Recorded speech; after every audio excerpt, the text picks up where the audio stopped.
धीरे धीरे बहे पुरवैया तोहर नाम सुनावे।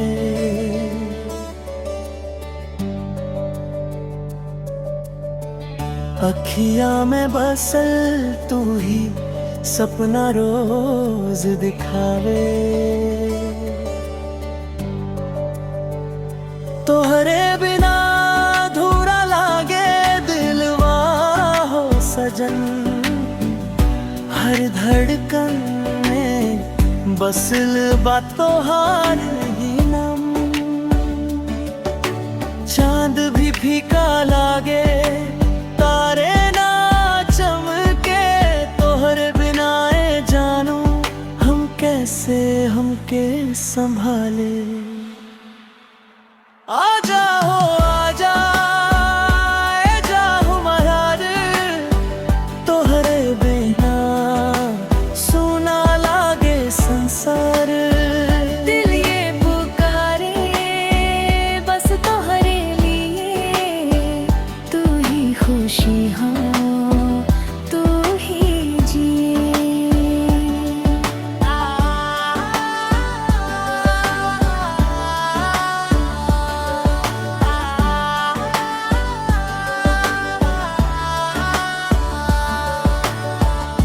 नदी किनारे बैठ के रोई तोहरे याद में हर पल खोई।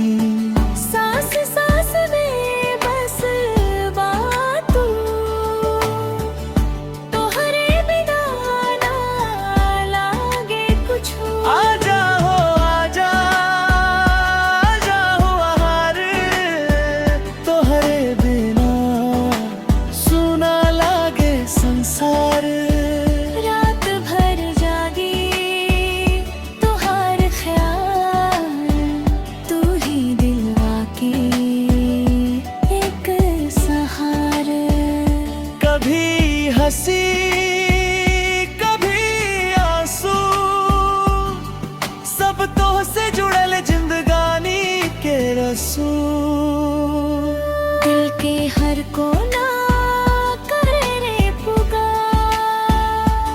लौट आ जाए हमार प्यार।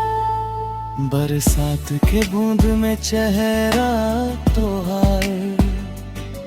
हर एक लम्हा लगे बस तेरा प्यार।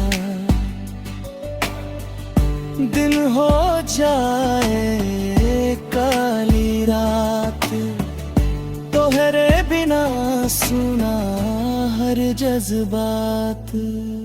आजा हो आजा दिल पुकारे तोके। सपना में भी देखी हम रोज रोज तोके। तोहरे बिना जीना मुश्किल लागे। तू ही हमर साजन तू ही हमर भागे।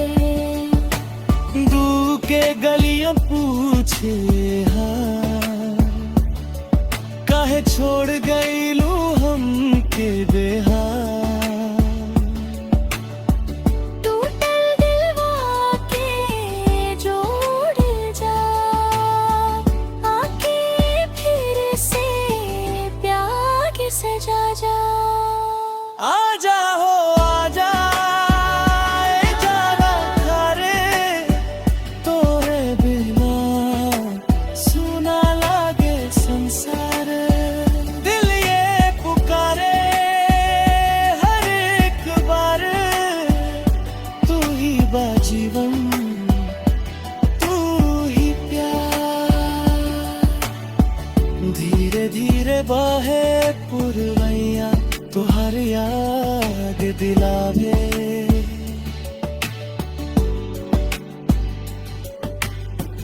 जियरा तड़पे हर पल बस तोहके ही चाहे।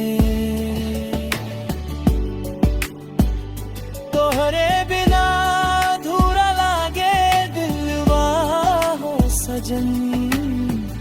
लौट आजा अब बन जा हमार जीवन।